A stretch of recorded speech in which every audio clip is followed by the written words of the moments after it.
قل هذه سبيلي أدعو إلى الله على بصيرة أنا ومن اتبعني وسبحان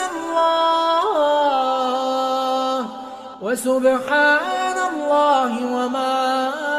أنا من المشركين. الحمد لله رب العالمين ولا عدوان إلا على الظالمين والصلاة والسلام على أشرف الأنبياء والمرسلين محمد وعلى آله الطيبين الطاهرين وعلى صحابته الغر المحجلين وعلى من تبعهم بإحسان إلى يوم الدين. أما بعد، وعن أسماء بنت أبي بكر رضي الله تعالى عنهما أن النبي صلى الله عليه وسلم قال في دم الحيض يصيب الثوب تحته ثم تقرصه بالماء ثم تنضعه ثم تصلي فيه. متفق علیہ. حاضرین کرام، اس سے پہلے جو حدیث ہمارے سامنے تھی اس میں حیض کے خون سے متعلق باتیں آپ کے سامنے آئی تھیں. پھر اس کے بعد بچے کے پیشاب کے تعلق سے چند باتیں آپ لوگوں کے سامنے ذکر کی گئی تھی. آج کے درس کے اندر حیض کے کپڑے سے، حیض کے خون سے کپڑے کو کس طریقے سے صاف کیا جائے، اس کی کیفیت کیا ہوگی، اس سلسلے میں علامہ ابن حجر رحمہ اللہ نے حدیث ذکر کی ہے. آپ نے جو حدیث سنی یہ حدیث اسی سے متعلق ہے. اس کے اندر نبی اکرم صلی اللہ علیہ وسلم نے بتلایا ہے کہ کس طریقے سے اگر کپڑے میں حیض کا خون لگ جاتا ہے تو اسے صاف کیا جائے. علامہ ابن حجر رحمہ اللہ نے جو باب پہ باندھا ہے جس کے تحت مسائل ذکر کر رہے ہیں، پیچھے انہوں نے اگر کپڑے میں منی لگ جاتی ہے تو اس کی پاکی کی کیفیت کیا ہوگی اسے انہوں نے ذکر کیا. اس حدیث کے اندر اگر کپڑے میں حیض کا خون لگ جاتا ہے تو اس صورت میں کس طریقے سے صاف کریں گے. یہ حضرت اسماء بنت ابی بکر رضی اللہ تعالیٰ عنہ کی حدیث ہے، اور حضرت اسماء حضرت ابوبکر رضی اللہ تعالیٰ عنہ کی صاحبزادی ہیں. یہ سابقین اولین میں سے ہیں. 17 افراد کے بعد یہ اسلام لائی تھی. ان کا اسلام کافی قدیم تھا. شروع میں اسلام لائی، ابتدائی اسلام میں انہوں نے اسلام کو قبول کیا اور ان سے زبیر بن عوام رضی اللہ تعالیٰ عنہ نے شادی کی. یہ انہی کے ساتھ مدینے کی جانب ہجرت کی اور اس وقت عبداللہ بن زبیر رضی اللہ تعالیٰ عنہ کے ساتھ عمل میں تھی، یعنی وہ حاملہ تھی اور ان سے جو پیدائش ہوئی ان کا نام عبداللہ بن زبیر رکھا گیا. قبا کے مقام پہ جب یہ پہنچی تو وہیں پہ حضرت عبداللہ بن زبیر کو انہوں نے جنم دیا، اور یہ ذات النطاقین کے لقب سے مشہور ہے. ذات النطاقین ایک قصے اور ایک واقعے کے تحت یہ لقب ان کا پڑھا. جب نبی اکرم صلی اللہ علیہ وسلم اور حضرت ابوبکر رضی اللہ تعالیٰ عنہ نے ہجرت کا ارادہ کیا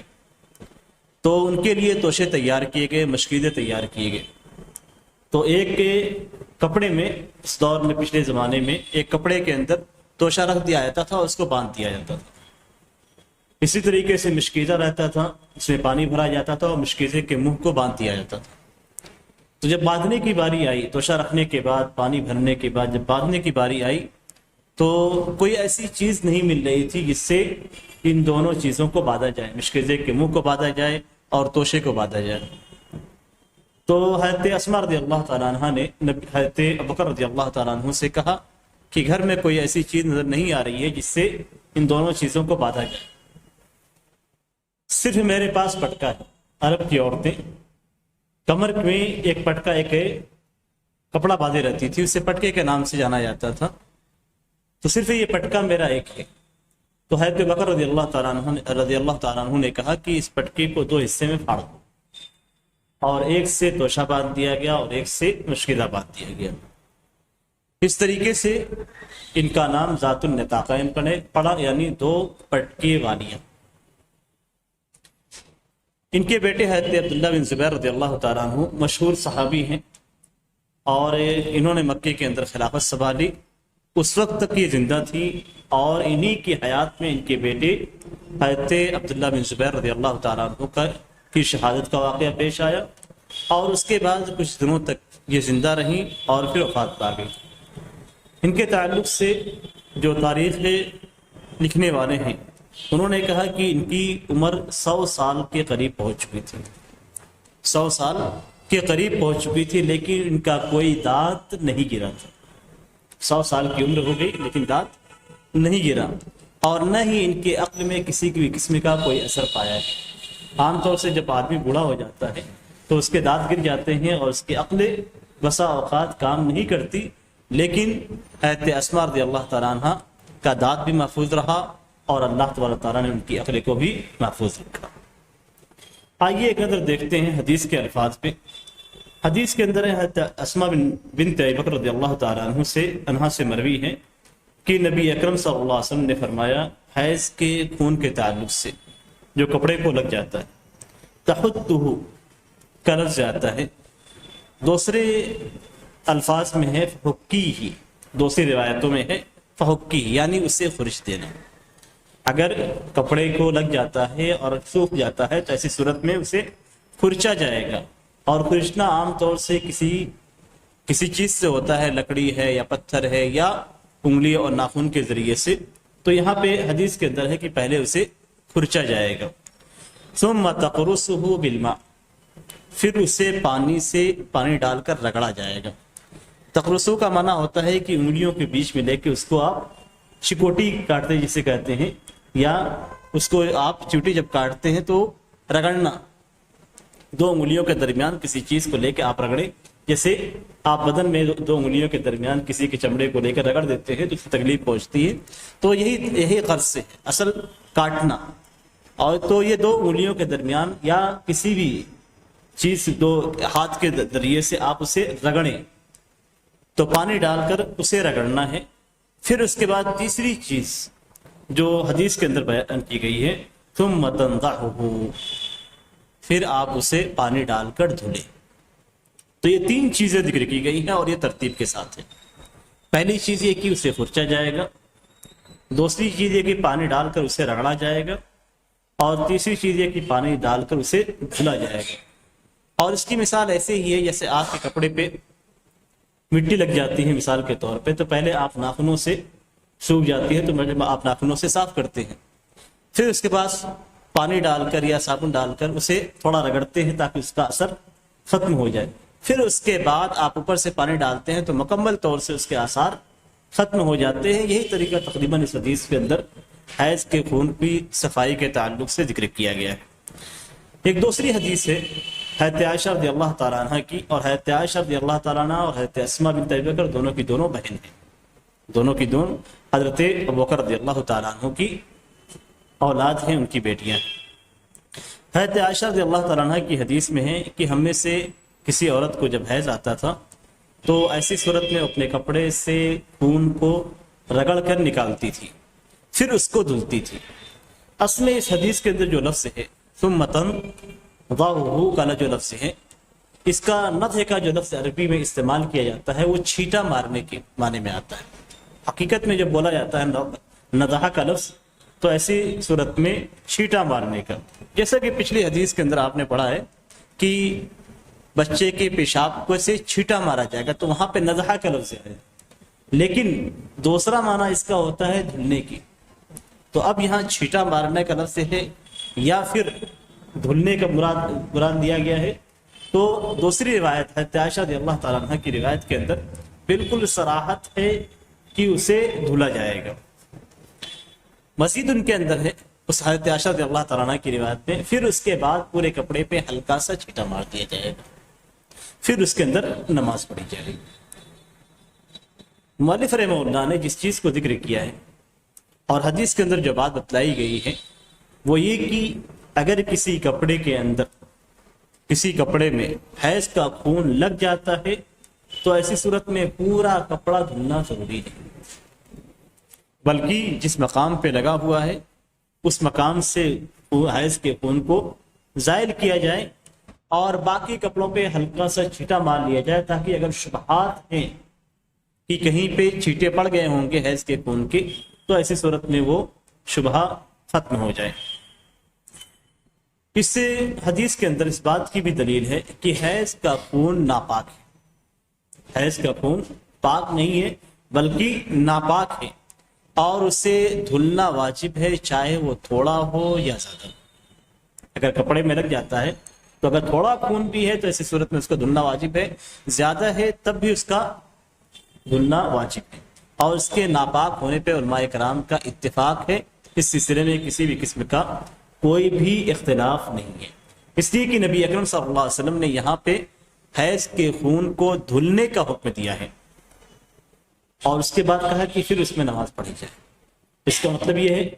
کہ حیض کا خون جب تک کپڑے کے اندر موجود ہے آپ اس کپڑے میں نماز نہیں پڑھ سکتے، اور جب نماز نہیں پڑھ سکتے ہیں تو یہ اس بات کی دلیل ہے کہ وہ کپڑا ناپاک ہے۔ یہاں پہ ایک اور چیز ہے، اور وہ یہ کہ کوئی بھی کپڑے میں، کسی بھی کپڑے میں اگر نجاست لگ جاتی ہے تو ایسی صورت میں اس میں نماز آپ نہیں پڑھ سکتے، اس لیے کہ یہاں پہ حیض کا خون بطور مثال ہے، اور جتنے بھی نجاست کی چیزیں ہیں اگر وہ کپڑے میں لگ جاتی ہیں تو جب تک آپ اسے زائد نہیں کرتے یا جو طریقہ حدیث کے اندر بیان کیا گیا اس طریقے کو آپ اختیار نہیں کرتے، اس وقت تک آپ کا کپڑا پاک نہیں ہوتا اور آپ کے لیے اس میں نماز پڑھنا جائز ہے۔ تو اس سے ایک الگ دلیل ہمیں ملتی ہے، وہ یہ کہ کپڑوں سے نجاست کو پاک کرنا واجب ہے، اور صرف ایک پاک کپڑوں میں ہی نماز پڑھی جائے گی، ناپاک کپڑوں میں نماز نہیں ہو۔ یہاں حیض کے خون سے متعلق جو باتیں ذکر کی گئی، اس کے علاوہ بقیہ خون کا کیا ہوتا ہے؟ انسانی بدن سے نکلنے والے بہت سارے خون ہیں، جیسے نقصیر کا خون ہے، دانت سے خون نکلتا ہے، زخم ہوتا ہے تو وہاں پہ خون نکلتا ہے۔ تو اس صورت میں علماء کرام کی، اس مسئلے میں علماء کرام کے دو اقوال ہیں۔ پہلا قول یہ ہے کہ سبیلین کے علاوہ کسی اور مقام سے اگر خون نکلتا ہے، جیسے نقصیر ہو یا دانت ہو یا زخم ہو، تو ایسی صورت میں اس کا دھلنا واجب ہے، اور وہ خون ناپاک ہے۔ لیکن اگر بہت تھوڑا ہے تو ایسی صورت میں جو ہے اس کو نظر انداز کر دیا جائے گا، وہ شریعت کے اندر معاف ہے، اور یہی جمہور اہل علم کا مسلک ہے، اور اسی کو انہوں نے اختیار کیا ہے۔ بلکہ بعض علماء کرام نے اس کی نجاست پہ، یعنی خون کی نجاست پہ، چاہے وہ دانت سے نکلا ہو یا جو ہے نقصیر سے نکلا ہو یا پھر بدن کے کسی اور حصے سے آپ کے زخم پھوٹ گئے ہوں تو وہاں سے نکلا ہو، یہ سارے کے سارے خون ناپاک ہیں، اور اس پہ بعض علماء کرام نے اجماع نقل کیا ہے۔ اور جن لوگوں نے اجماع نقل کیا ہے وہ ایک لمبی تعداد ہے۔ علامہ ابن حزم رحمہ اللہ، ابن عبد البر، ابن رشد، نووی، عینی، اور ان کے علاوہ دوسرے علماء کرام ہیں، اور اجماع کی نسبت امام احمد بن حنبل رحمہ اللہ کی جانب بھی کی گئی ہے کہ یہ خون ناپاک ہے۔ بدن سے نکلنے والے جتنے بھی خون ہیں وہ سارے کے سارے خون ناپاک ہیں، اور ناپاک ہونے کا مطلب یہ ہوتا ہے کہ اس کا دھلنا آپ کے اوپر واجب ہے، لیکن اگر تھوڑا ہے تو ایسی صورت میں وہ معاف ہے۔ اس کی دلیل کیا ہے؟ اس کی دلیل اللہ تبارک و تعالیٰ کا فرمان ہے، قُلْ لَا أَجِدُ فِي مَا أُوحِيَ إِلَيَّ مُحَرَّمًا عَلَىٰ طَاعِمٍ يَطْعَمُهُ إِلَّا أَن يَكُونَ مَيْتَةً أَوْ دَمًا مَسْفُوحًا أَوْ لَحْمَ خِنزِيرٍ فَإِنَّهُ رِجْسٌ۔ کہ اے نبی اکرم صلی اللہ علیہ وسلم آپ کہہ دیجئے کہ میری جانب جو چیزیں، ان چیزوں کی وحی کی گئی ہے کہ ان کا کھانا جائز نہیں ہے، ان میں جن باتوں کا تذکرہ کیا گیا ہے وہ یہ کہ مردار ہو۔ جن چیزوں کا کھانا جائز نہیں ہے ان میں مردار ہے، اور دم مسفوح ہے، بہتا ہوا خون ہے، اور سور کا گوشت ہے، فَإِنَّهُ رِجْسٌ، اس لیے کہ یہ ناپاک ہے۔ تو یہاں پہ جو چیزیں بیان کی گئی ہیں کہ کھانے کے لیے حرام ہیں، ان میں مردار کا ذکر کیا گیا، ان میں خون کا ذکر کیا گیا، اور اسی طریقے سے ان میں سور کے گوشت کا ذکر کیا گیا۔ ان ساری چیزوں کو ذکر کرنے کے بعد اللہ تبارک تعالیٰ نے جو فرمایا کہ یہ رجس سے ہیں، اور رجس کا جو مفہوم ہوتا ہے عربی زبان میں وہ یہ کہ ناپاک ہے، اور ناپاک ہے تو ایسی صورت میں دھلنا واجب ہو جائے گا۔ یہاں پہ جس بات کو ذکر کیا گیا، اس آیت کو جس مقصد کے تحت ذکر کیا گیا وہ یہ کہ اس کے اندر خون کا تذکرہ ہے۔ اس آیت کریمہ میں خون کا تذکرہ ہے اور خون کو ناپاک قرار دیا گیا ہے، اور جو چیز ناپاک ہے تو وہ اس کا دھلنا واجب ہے۔ اور یہاں پہ کسی بھی قسم کے خون کی تفریق نہیں کی گئی ہے کہ آپ کے بدن کے کس حصے سے نکلتا ہے، ناک سے نکلتا ہے، دانت سے نکلتا ہے، یا کسی زخم سے نکلتا ہے، یا سبیلین سے نکلتا ہے، اس کی کوئی قید نہیں کی گئی ہے۔ یہاں پہ رجس کا جو اطلاق ہوتا ہے عربی زبان میں وہ یہ کہ گندی چیز، اور شریعت کے اندر جب رجس کا اطلاق ہوتا ہے کسی گندی چیز کا تو اس کا مطلب ہوتا ہے کہ وہ چیز نجس اور ناپاک ہے۔ تو اس اعتبار سے خون نجس اور ناپاک ہے، اس کا دھلنا واجب ہے۔ دوسرا جو قول ہے اس مسئلے کے اندر وہ یہ کہ حیض کے خون کے علاوہ بقیہ خون پاک ہے، صرف حیض کا خون ناپاک ہے، اور اس کے علاوہ بقیہ جتنے بھی خون ہیں وہ سارے کے سارے خون پاک ہیں۔ اور یہ علامہ شوکانی رحمہ اللہ کا قول ہے، اور یہی علامہ صدیق حسن قنوجی رحمہ اللہ کا قول ہے، اور اسی کو علامہ البانی رحمہ اللہ نے اختیار کیا ہے، اور شیخ محمد بن عثیمین رحمہ، یعنی گویا اس قول کے قائلین بھی پائے کے علماء ہیں۔ ان کی دلیلیں کیا ہیں؟ ان کی دلیلیں یہ ہیں کہ چیزوں میں اصل طہارت ہے، کوئی بھی چیز ہے اصل یہ ہے کہ وہ پاک ہے، جب تک نجاست کی کوئی دلیل ہمیں نہیں مل جاتی ہے۔ اور کہتے ہیں کہ ہمیں کوئی ایسی دلیل نہیں ملی جو خون کے دھلنے کو واجب قرار دے سوائے حیض کے خون کے۔ حیض کے خون کے تعلق سے حدیث موجود ہے، بقیہ خون کے دھلنے کے تعلق سے کوئی حدیث موجود نہیں ہے، جبکہ یہ ایسی چیز ہے کہ عام طور سے انسان کو پیش آتی ہے، یعنی کسی کو زخم ہے، اس کا زخم پھوٹ پڑا، اب خون بہہ گیا، اس کو دھلنا واجب ہے واجب نہیں ہے، تو اس کو شریعت میں بیان کرنا چاہیے تھا، لیکن جب بیان نہیں کیا گیا تو اس کا مطلب یہ ہے کہ اصل چیزوں میں طہارت ہے، اس لیے وہ خون بھی پاک ہے۔ اور اگر یہ خون ناپاک ہوتا تو نبی اکرم صلی اللہ علیہ وسلم اس بات کو ذکر کرتے اور شریعت میں اس کا ذکر آتا، لیکن شریعت میں ایسا کوئی ذکر موجود نہیں ہے، اس لیے یہ خون پاک ہے۔ دوسری جو دلیل ہے وہ ایک صحابی کا قصہ ہے جنہیں مشرکین نے تیر ماری، ایک مشرک نے تیر ماری، اور وہ کھڑے ہو کر نماز پڑھ رہے تھے، اور اپنی نماز انہوں نے جاری رکھی، پھر اس کے بعد اپنے ساتھی کو انہوں نے جگایا۔ ایک لمبا قصہ ہے، حضرت جابر رضی اللہ تعالیٰ عنہ ذکر کرتے ہیں، کہتے ہیں کہ ہم نبی اکرم صلی اللہ علیہ وسلم کے ساتھ غزوہ ذات الرقاع میں نکلے، تو ایک آدمی کے حصے میں مشرکین کی ایک عورت آئی، یعنی قید کیا گیا، اور قید ہونے کے بعد وہ عورت ان کے حصے میں آئی، تو اس شخص نے قسم کھائی کہ جب تک کہ میں محمد صلی اللہ علیہ وسلم کے ساتھیوں میں سے کسی کا خون بہا نہیں لوں گا اس وقت تک باز نہیں آؤں گا۔ تو پیچھے چلتا رہا، پیچھے قافلے کے پیچھے وہ چلتا رہا اور لوگوں سے چھپا رہا۔ نبی اکرم صلی اللہ علیہ وسلم نے ایک جگہ پہ پڑاؤ ڈالا، تو آپ صلی اللہ علیہ وسلم نے فرمایا کہ کون شخص سے ہماری حفاظت کرے گا۔ جب پڑاؤ ڈالا جاتا تھا چند افراد حراست کے لیے مامور کیے جاتے تھے، تو مہاجرین میں سے ایک شخص کھڑا ہوا اور انصار میں سے ایک شخص کھڑا ہوا، اور نبی اکرم صلی اللہ علیہ وسلم نے ان سے کہا کہ اس گھاٹی کے منہ پہ تم دونوں وہیں پہ رہنا، اور اس گھاٹی کے منہ پہ کھڑے رہنا، وہاں سے حفاظت کرنا۔ جب دونوں آدمی گھاٹی کے منہ پہ پہنچے تو مہاجر جو صحابی تھے وہ لیٹ گئے، اور انصاری صحابی کھڑے ہو کر نماز پڑھنے لگے۔ یہ آدمی پیچھا کر رہا تھا، جب دیکھا کہ ایک کوئی خیولہ نظر آ رہا ہے، ہیکل نظر آ رہا ہے، تو اس نے اپنی تیر نکالی اور اس شخص کو مار دی۔ انصاری کھڑے ہو کر نماز پڑھ رہے تھے، ان کو لگ گئی، انہوں نے تیر کو نکالا اور سائڈ کر دیا، پڑھنے لگے۔ پھر دوسری تیر ماری گئی، پھر انہوں نے تیر کو بدن سے نکالا اور کنارے رکھ دیا۔ پھر جب تیسری تیر ماری گئی اور اس کے بعد انہوں نے اپنی نماز کو مکمل کر لیا،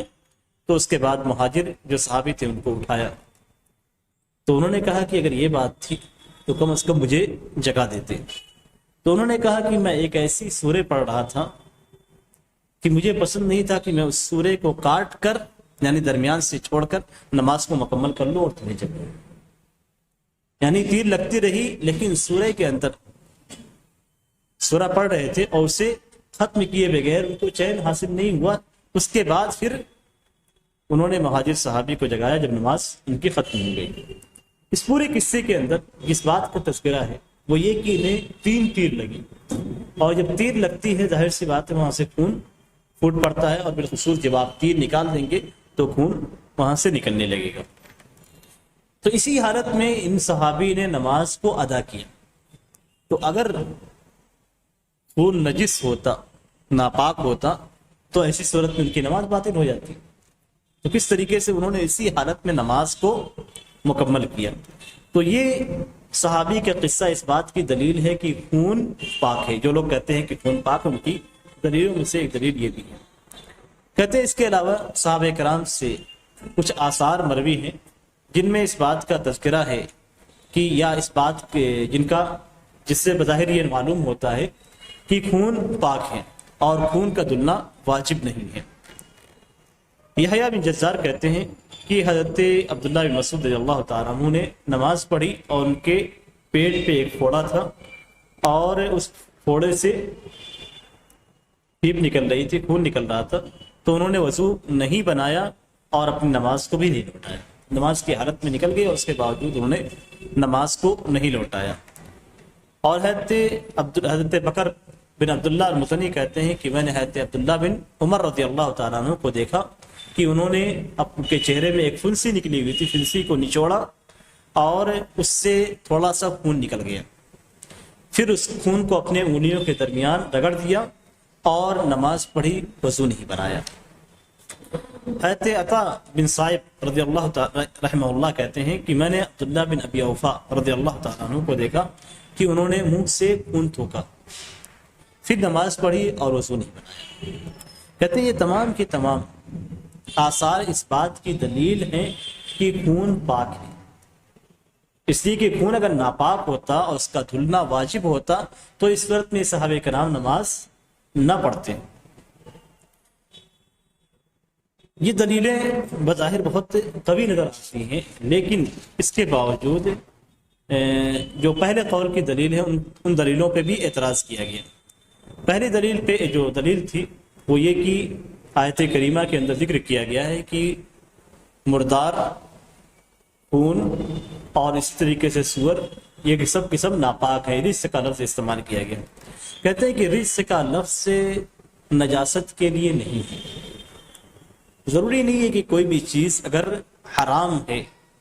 اس لیے کہ کل اعید فیما اوحی الی محرما، محرما کا لفظ استعمال کیا گیا ہے کہ جو چیز حرام ہو وہ چیز ناپاک۔ یہ ضروری نہیں ہے کہ جو چیز حرام ہو وہ چیز ناپاک ہو۔ جس طریقے سے مثال کے طور پہ زہر حرام ہے لیکن کیا زہر ناپاک ہے؟ یعنی اگر آپ کے کپڑے کو لگ جاتا ہے، آپ کے بدن کو لگ جاتا ہے تو کیا اس کا دھلنا واجب ہوگا؟ نہیں۔ ضروری نہیں کہ جو چیز حرام ہو وہ چیز ناپاک ہو۔ اور رجس کا جو مفہوم ہے وہ یہاں پہ حرمت کے معنی میں، حرام ہونے کے معنی میں ہے۔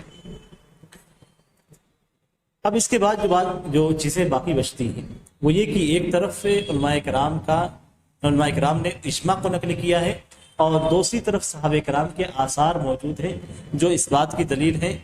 کہ خون پاک ہے۔ اگر دونوں چیزوں کو آپ جمع کرتے ہیں تو جمع کرنے کے بعد جو چیز نظر آتی ہے وہ یہ کہ امام احمد بن حنبل رحمہ اللہ اجماع کے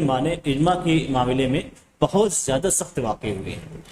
یعنی وہ کسی چیز کو اجماع اسی وقت کہتے ہیں جب حقیقت میں اجماع موجود ہے، اس لیے کہ ان کا یہ قول مشہور ہے من ادعى الاجماع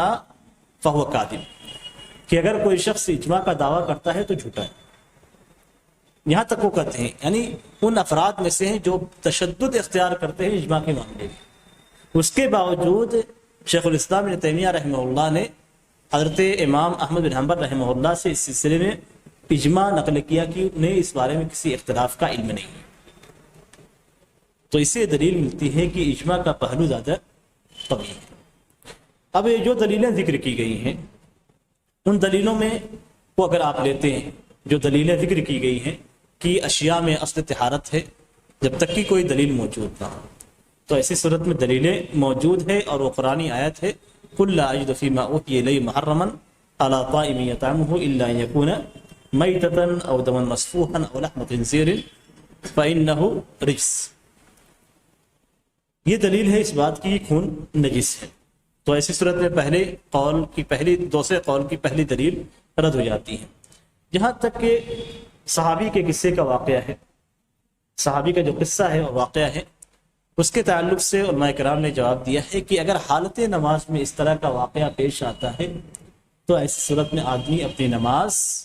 مکمل کر سکتا ہے، لیکن اگر نماز سے پہلے کا واقعہ ہے تو ایسی صورت میں اس کے اوپر دھلنا واجب ہے۔ جہاں تک صحابہ کرام کے قول کا تعلق ہے، ان کے آثار کا تعلق ہے، تو اس سلسلے میں جواب دیا گیا ہے کہ یہ بہت تھوڑے خون کے سے متعلق ہے، اس لیے کہ ایک پھنسی اگر آپ پھوڑتے ہیں تو تھوڑا سا خون آپ کو نکلتا ہے۔ کوئی اگر منہ سے خون تھوکتا ہے تو ظاہر سی بات ہے دانت میں سے نکلا ہوا خون وہ تھوکے گا، وہ معمولی سا خون ہوگا، یا کسی کے قاذف میں پھوڑتا ہے تو وہاں سے معمولی سا خون نکلتا ہے۔ تو اس اعتبار سے صحابہ کرام کے جو آثار ہیں وہ بہت تھوڑے خون سے متعلق ہے، اور تھوڑے خون سے متعلق علماء کرام کا یہ کہنا ہے کہ اس سے معاف کر دیا گیا ہے۔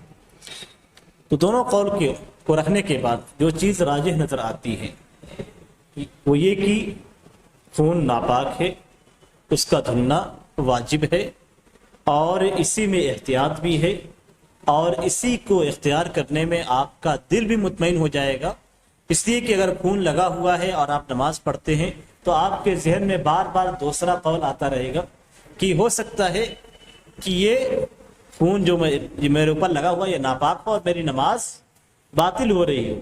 تو اپنے ذمے کو جب بری کریں گے اور احتیاط کا پہلو کو اختیار کریں گے تو آپ بالکل مطمئن رہیں گے کہ میں نے نماز کو صحیح طور پہ اختیار کیا۔ اسی لیے علماء کرام نے احوط کا قاعدہ رکھا ہے کہ احتیاط، بعض معاملات میں احتیاط کو اختیار کرنا یہ زیادہ بہتر ہوتا ہے۔ یہاں بھی اس معاملے میں احتیاط کو اختیار کرنا بہتر ہے۔ ہر اس معاملے میں جس میں آپ اپنی ذمہ داری سے بری ہو جاتے ہیں اس چیز کو اختیار کیجیے جس سے آپ اپنی ذمہ داری سے بری ہو جاتے ہیں۔ مثال کے طور پہ جیسے بھینس کا معاملہ ہے، اس سے پہلے میں نے ذکر کیا تھا، بھینس کا معاملہ ہے، بھینس کی قربانی اگر آپ کرتے ہیں تو آپ کو شک ہو رہے گا کہ قربانی ہوئی یا نہیں، اور بھینس کی اگر آپ زکوٰۃ نکالتے ہیں تو آپ کو یہ شک نہیں رہے گا کہ میں نے زکوٰۃ نکالی یا نہیں نکالی۔ تو ایسی صورت میں بھینس کی قربانی کے معاملے میں بھینس کو اختیار کرنا احتیاطی پہلو نہیں ہے۔ زکوٰۃ کے معاملے میں بھینس کی زکوٰۃ نکالنا ایک احتیاطی پہلو ہے۔ یہاں بھی خون کو دھل لینا اور پھر نماز پڑھنا یہ احتیاطی پہلو ہے۔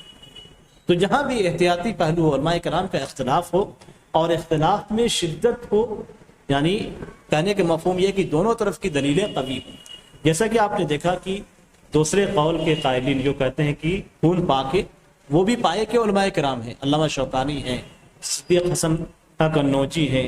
علامہ محمد بن عثیمین ہیں، اور دوسرے علماء کرام جو کہ بڑے بڑے پائے کے علماء کرام ہیں، ان کا یہ قول ہے کہ خون پاک ہے۔ تو ایک طرف آپ ان کی دلیلوں کو بھی بالکل لیا رد نہیں کر سکتے ہیں، دوسری طرف آپ اسے لے کر مطمئن بھی نہیں ہو سکتے ہیں۔ اس لیے اطمینان کا تقاضا یہی ہے کہ آپ دھل کر اس کے بعد نماز پڑھیں۔ کبھی کبھی علماء کرام کے اختلاف سے نکلنے کے لیے جو احتیاطی پہلو ہوتا ہے اسے اختیار کرنا بہتر ہوتا ہے، اور عوام الناس کو ہمیشہ اسی چیز کی ترغیب دلانی چاہیے۔ اس حدیث کے اندر اس بات کی دلیل ہے کہ اگر کپڑے سے حیض کے خون کو دور کر دیا جائے تو ایسی صورت میں اس کپڑے پہ نماز پڑھی جا سکتی ہے۔ یعنی اگر کسی کپڑے میں کسی ایک مقام پہ حیض کا خون لگ جاتا ہے اور اسی مقام کو دھل لیا جاتا ہے تو ایسی صورت میں نماز پڑھ سکتے ہیں۔ اسی طریقے سے اگر آپ کے عام کپڑوں میں آگ کا خون لگ جاتا ہے یا کسی جانور وغیرہ کا خون لگ جاتا ہے تو ایسی صورت میں اس مقام کو دھل لینا کافی ہے، پورے کپڑے کو دھلنا ضروری نہیں، اس لیے کہ مقصد یہ ہے کہ اس سے نجاست دور کر دی جائے۔ اور جب آپ اس مقام کو دھل لیں گے تو ایسی صورت میں آپ کی نجاست، آپ کے کپڑے میں لگی ہوئی نجاست دور ہو جائے گی۔ اس حدیث کے اندر اس بات کی بھی دلیل ہے کہ اگر کسی کپڑے میں یا کسی مقام پہ نجاست لگ جاتی ہے تو اس کپڑے کو دھلنا واجب، اور اس کے دھلنے کے لیے پانی اختیار کیا جائے گا۔ اسی طریقے سے موجودہ دور میں جو کیمیکل پائے جاتے ہیں جن سے آپ کسی بھی چیز کو اچھی طریقے سے، کسی بھی نجاست کو اچھی طریقے سے پاک کر سکتے ہیں، جیسے مثال کے طور پہ ڈیٹول کے ذریعے سے اگر کسی چیز کو پاک کرتے ہیں تو وہ صاف بھی ہو جاتا ہے اور ساتھ ہی ساتھ اس کے آثار بھی ظاہر ہو جاتے ہیں۔ بہت سارے کیمیکل ہیں جن کے ذریعے سے آپ اس کے اثر کو، نجاست کو بھی ظاہر کر سکتے ہیں، یعنی بلکہ اتنا صاف کر سکتے ہیں کہ آپ پانی سے اتنا صاف نہیں کر سکتے۔ تو پانی کے بجائے اگر ان کیمیکل کا استعمال آپ کرتے ہیں تو ایسی صورت میں آپ کر سکتے ہیں اور اس سے نجاست کو دور کر سکتے ہیں۔ اس سلسلے میں کئی چیزیں استعمال کر سکتے ہیں، سرکے وغیرہ کے ذریعے بھی، اسی طریقے سے گلاب جل وغیرہ کے ذریعے سے بھی آپ اس کو زائل کر سکتے ہیں، اس لیے کہ مقصد جو ہے وہ نجاست کو دور کرنا ہے، اور جب نجاست دور ہو جائے گی تو آپ کا کپڑا پاک ہو جائے گا۔ لیکن پانی کا استعمال اس لیے کیا گیا، یا پانی کا ذکر اس لیے کیا گیا کہ پانی سب سے آسان چیز ہے جو آدمی کو نصیب ہو۔ پانی آپ کو ہر جگہ مل جائے گا، لیکن دوسرے کیمیکلز اور دوسری چیزیں آپ کو ہر جگہ نہیں ملیں گی۔ مثال کے طور پر آپ کہتے ہیں کہ مٹی کے ذریعے سے زائل کیا جائے تو آپ کو ہر جگہ پہ مٹی نہیں ملے گی، لیکن پانی آپ کو گھروں کے اندر بھی ملے گا، گھر سے باہر بھی مل جائے گا، اور جہاں آپ کو پانی نہیں ملتا وہاں پہ دوسری چیزیں آپ کے لیے میسر ہوں گی، اس کے ذریعے سے آپ اسے دور کر سکتے ہیں۔ یہاں پہ نجاست کو دور کرنے کا جو ذکر کیا گیا ہے یہ عبادت کے طور پہ نہیں ہے، بلکہ اس کو آپ اچھی طریقے سے سمجھ سکتے ہیں کہ اس کا ذکر کرنے کا مقصد کیا ہے۔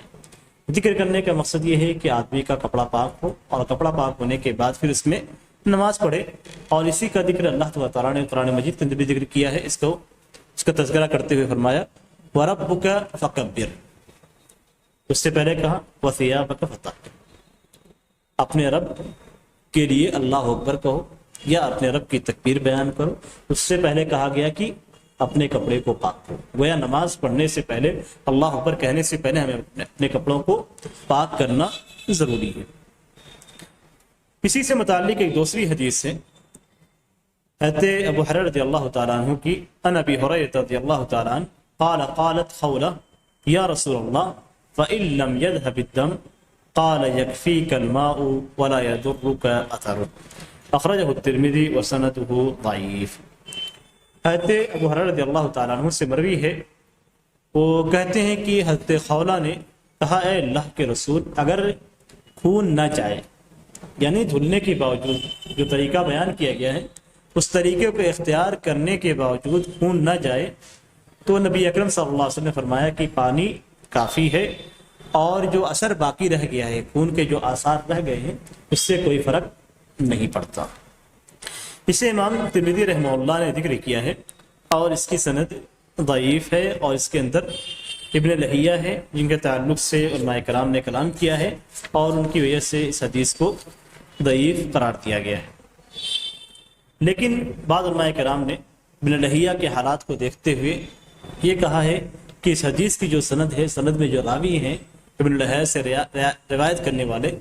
ان کے حالات کو دیکھتے ہوئے، اور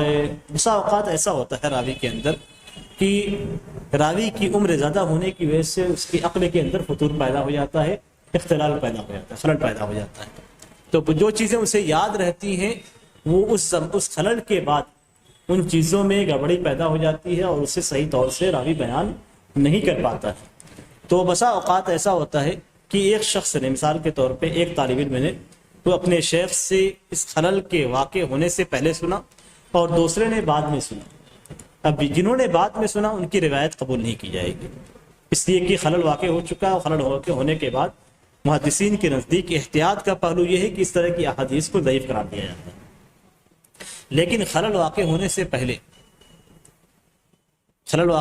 پہلے جن طلباء نے ان شیخ سے اس حدیث کو سنا، ان کی وہ حدیث نہیں مانی جائے گا، اس لیے کہ ان کی بدنی حالت اس وقت صحیح تھی، ان کی عقل اس وقت درست تھی۔ تو یہاں پہ بھی یہی معاملہ ہے، اسی لیے بعض علماء کرام نے اس حدیث کو صحیح قرار دیا ہے، اور یہی وجہ ہے کہ علامہ ابن حجر رحمہ اللہ نے اس حدیث کو ذکر کیا ہے۔ اس حدیث کے اندر اس بات کی دلیل ہے کہ حیض کے خون کا اثر اگر باقی رہ جاتا ہے تو شریعت اسے معاف کرتی ہے، اور یہ جو طریقہ بتلایا گیا ہے اس طریقے کو اختیار کرنے کے بعد، اس لیے کہ حدیث کے اندر ہے وَلَا يَضُرُّكَ أَثَرُ، کہ اس کے اثر سے تمہیں کوئی حرج اور نقصان نہیں پہنچے گا۔ اور اسی کا حکم اللہ تبارک و تعالیٰ نے بھی دیا ہے کہ آپ اپنی استطاعت کے مطابق نیکیاں کیجیے، اپنی استطاعت کے مطابق آپ برائیوں سے بچیے، اور اگر استطاعت کے بعد کوئی چیز واقع ہو جاتی ہے وہ آپ کی استطاعت سے خارج ہے تو اللہ تبارک و تعالیٰ اسے معاف کرتا ہے۔ اللہ تبارک و تعالیٰ فرماتا ہے فَاتَّقُوا اللَّهَ مَا اسْتَطَعْتُمْ، اپنے وسعت بھر جتنی طاقت اللہ تبارک و تعالیٰ نے دی ہے پوری طاقت لگا کر اللہ تبارک و تعالیٰ سے ڈرو۔ اب اگر کوئی چیز آپ کے استطاعت سے خارج ہے تو اللہ تبارک و تعالیٰ لا یکلف اللہ نفسا الا وسعہا، کہ جتنی آپ کی قدرت ہے، طاقت ہے، اس کے اوپر جتنی چیزیں ہیں اللہ تبارک و تعالیٰ اس کا آپ کو مکلف نہیں بناتا ہے۔ اس حدیث کے اندر اس بات کا بھی تذکرہ ہے کہ اگر صرف پانی کو استعمال کیا جاتا ہے اور اثر باقی رہ جاتا ہے تو اس صورت میں کوئی حرج کی بات نہیں ہے، اور ضروری نہیں ہے کہ اثر کو ظاہر کرنے کے لیے آپ کوئی ایسی چیز استعمال کریں جیسے صابن وغیرہ ہے یا اسی طریقے سے دوسری چیزیں استعمال کریں تاکہ اس کا اثر چلا جائے۔ یہ استعمال کرنا آپ کے اوپر واجب اور ضروری نہیں، واجب اور ضروری نہیں ہے کا مطلب یہ نہیں ہوتا کہ آپ اسے صاف نہ کریں، بلکہ صاف کرنا ہی بہتر ہے، لیکن آپ کے اوپر واجب نہیں ہے۔ یعنی مثال کے طور پہ اگر کسی شخص کو، کسی عورت کو مثال کے طور پہ سفر کی حالت میں، اور سفر کی حالت میں اسے کپڑے میں حیض کا خون لگ جاتا ہے اور اس وقت اس کے پاس صابن میسر نہیں ہے اور وہ پانی کے ذریعے سے اپنے کپڑے کو دھل لیتی ہے اور سفر کے اندر ہی پاک ہو جاتی ہے، تو ایسی صورت میں اس کپڑے میں وہ نماز پڑھ سکتی ہے، کوئی حرج کی بات نہیں۔ یعنی اس کے اثر کو ظاہر کرنا ضروری نہیں ہے کہ آپ صابن استعمال کر کے اس کے پورے آثار کو ضائع کریں۔ یہاں پہ شریعت کا ایک بہت بڑا اصول ہے، اور وہ یہ کہ جب پریشانیاں آتی ہیں تو آسانیاں پیدا ہوتی ہیں۔ جب شریعت کے اندر کوئی پریشانی پیدا ہوتی ہے تو آسانی پیدا ہوتی ہے۔ اس کے اندر بھی اسی بات کو ذکر کیا گیا ہے، اس لیے کہ حیض کا خون ایسا ہے جو عورت کو ہر مہینے تقریباً آتا ہے اور کپڑوں میں لگ جانا ایک عام چیز ہے، اور اس کے اندر مشقت اور حرج ہے، تو اگر بہت زیادہ اس کے دھلنے کا اہتمام کیا جائے گا تو لوگوں کو پریشانیاں، تو شریعت نے اس کو دیکھتے ہوئے آسانی پیدا کی ہے، اور یہ شریعت کے اصول میں سے ہے کہ جب پریشانی آتی ہے تو آسانی پیدا ہوتی ہے۔ شریعت کا یہ بھی اصول ہے کہ اللہ تبارک و تعالیٰ نے اس دین کو آسان بنایا ہے، اور دین میں جو سختی کرے گا دین اس کے اوپر غالب ہے، یہ نبی اکرم صلی اللہ علیہ وسلم کا فرمان ہے۔ یہ چند باتیں تھیں جو آج کے درس سے متعلق تھی۔ اللہ تبارک و تعالیٰ سے دعا ہے کہ اللہ تبارک و تعالیٰ ہمیں ان چیزوں کو، ان مسائل کو سمجھنے کی توفیق عطا فرمائے اور اس کے مطابق ہمیں اپنی زندگی گزارنے کی توفیق دے، آمین۔ وصلی اللہ علی نبینا محمد وعلی آلہ وصحبہ وسلم۔ السلام علیکم ورحمۃ اللہ۔